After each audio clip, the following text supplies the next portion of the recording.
Hello friends, this is Shipali and once again welcome back to care. So आप सभी net experience के लिए और सभी उन स्टूडेंट्स के लिए जो कि आगे अपना करियर रिसर्च में देखते हैं या पीएचडी करना चाहते हैं, उनके लिए इंपॉर्टेंट अपडेट है। तो पीएचडी करने के लिए एंट्रेंस टेस्ट के ऑनलाइन एप्लीकेशन शुरू हो चुके हैं। तो 4 बड़ी यूनिवर्सिटीज़ जैसे कि DU Delhi university, JNU Jawaharlal Nehru university जो कि दिल्ली में है, BBAU बाबा साहेब भीमराव अंबेडकर यूनिवर्सिटी जो कि लखनऊ में है, और BHU जो कि वाराणसी में है। इन 4 बड़ी बड़ी यूनिवर्सिटीज़ के पीएचडी करने के लिए entrance test online application start हो चुके हैं।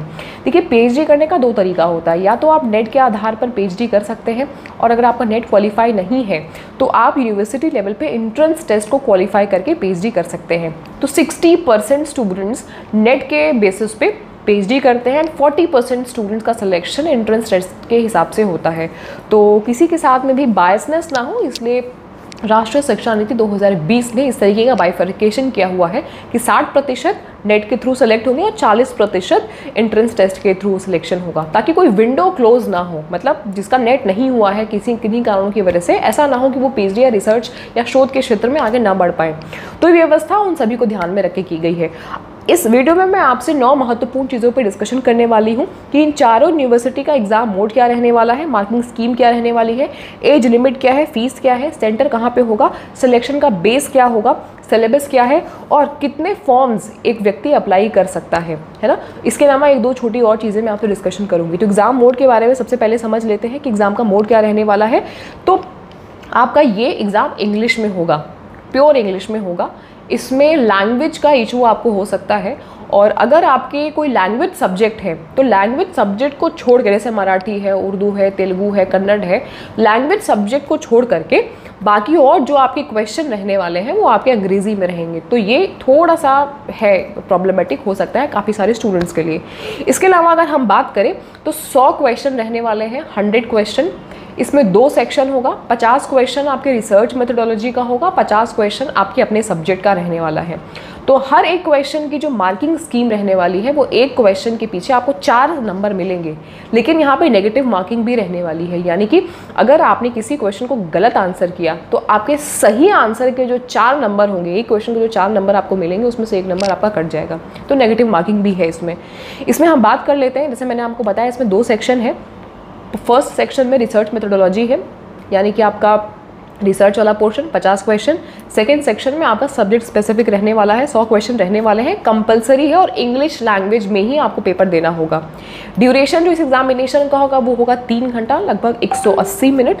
और कैंडिडेट जो मैंने आपको एक चीज़ बताई कि भाई आप 1 से ज़्यादा फॉर्म्स क्या भर सकते हैं, टेस्ट फॉर्म्स भर सकते हैं, तो बिल्कुल आप भर सकते हैं। कैंडिडेट 3 मैक्सिमम कोर्सेज में फॉर्म को भर सकता है। जैसे कि मान लीजिए फॉर एग्जांपल आप BHU से फॉर्म भर रहे हैं, तो BHU में आप 3 अलग अलग विषयों से फॉर्म को भर सकते हैं। तो होता इसमें यूँ है कि जैसे मान लीजिए किसी ने मास्टर्स पॉलिटिकल साइंस में कर रखा है, किसी ने हिस्ट्री में भी करके रखा है, किसी ने इंग्लिश में भी करके रखा है, तो वो 3 अलग अलग कोर्सेज में भर सकता है फॉर्म को। भरने की जो फीस है उसके बारे में भी मैं आपको बता दूं कि फॉर्म को जो भरने की यहाँ पे फीस रखी गई है वो है 1200 रुपये। और ये जो फीस है ये जनरल कैटेगरी की है। OBC, NCL और जनरल इकोनॉमिकली वीकर सेक्शन के लिए फीस 1100 है। SC, ST, third gender, PWD इनके लिए 1000 रुपये है। अगर आप 1 से अधिक टेस्ट पेपर्स को सेलेक्ट करते हैं या भरते हैं तो उसके लिए आपको एडिशनल फीस देनी पड़ेगी, जो कि जनरल के लिए 800 रुपये है, OBC, NCL के लिए 700 रुपये है, SC, ST, थर्ड जेंडर के लिए 700 रुपये है, और PWD के लिए 700 रुपये है। अगर आप PWD कैंडिडेट हैं तो आपको PWD सर्टिफिकेट लेके जाना पड़ेगा, फिर ही आप अलाउड होंगे इस एग्जामिनेशन में बैठने के लिए और वहाँ पे जो रिजर्वेशन का एडवांटेज होता है उसको लेने के लिए। एग्जामिनेशन का मोड मैंने आपको बता दिया कि अंग्रेजी में एग्जामिनेशन होने वाला है, और मीडियम ऑफ क्वेश्चन पेपर बिल्कुल आपका इंग्लिश में रहेगा। ये थोड़ा प्रॉब्लमेटिक हो सकता है। और यहाँ पर अगर मैं कुछ चीज़ें आपको और बताऊँ इनकी मार्किंग स्कीम के बारे में, नेगेटिव मार्किंग जैसा कि मैंने आपको पहले बताया कि नेगेटिव मार्किंग यहाँ पर होने वाली है। और अगर आपने किसी क्वेश्चन को अटैम्प्ट नहीं किया है तो आपको उसके कोई भी नंबर नहीं मिलेंगे, ना ही उसमें कोई भी मार्क्स आपके डिडक्ट होंगे। लेकिन अगर आप किसी क्वेश्चन को चैलेंज करते हैं बाद में, या आंसर की को चैलेंज करते हैं, तो आपको नंबर तभी मिलेगा जब आपने उस क्वेश्चन के आंसर का सही ऑप्शन टिक किया होगा, फिर ही आपको उसमें मार्क्स मिलेगा।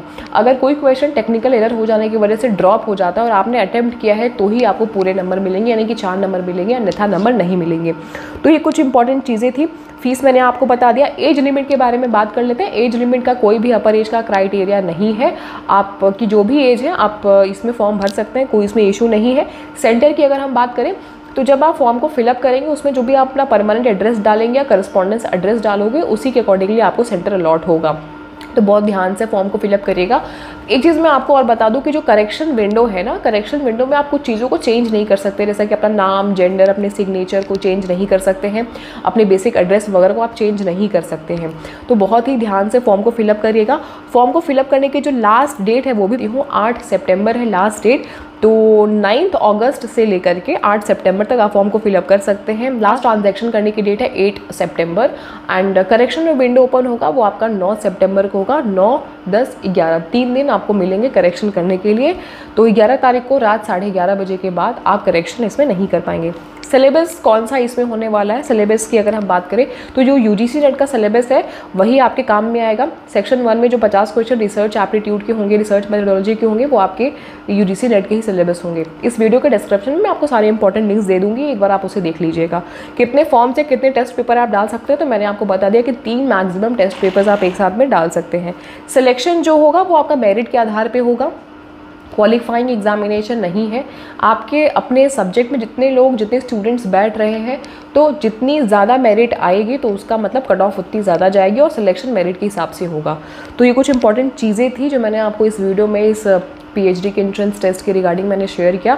डिटेल्ड जो इसका ब्रोशर है वो मैं इस वीडियो के डिस्क्रिप्शन में डाल रही हूँ। बताते चलिए कि मैं यूजीसी नेट की भी प्रिपरेशन कराती हूँ आप सभी के लिए। अगर आप सभी इंटरेस्टेड हैं यूजीसी नेट की पेपर 1 की एंड कॉमर्स की प्रिपरेशन करना चाहते हैं तो आप मेरे साथ जुड़ करके तैयारी कर सकते हैं। दिसंबर 2023 के बैचेस लाइव हो चुके हैं। इस वीडियो में सिर्फ इतना ही गाइस। अगर वीडियो आपको इन्फॉर्मेटिव लगी तो जाते जाते लाइक करके जाइएगा, शेयर करिएगा, सब्सक्राइब भी कर लीजिएगा, क्योंकि टीचिंग लाइन से जुड़े हुए, पीएचडी से जुड़े हुए और यूजीसी नेट से जुड़ा हुआ, एनटीए से जुड़ा हुआ तमाम इंपॉर्टेंट अपडेट मैं आप सभी को ऑथेंटिकेशन के साथ में समय समय पर शेयर करती रहती हूँ। Wish you all the very best and get success.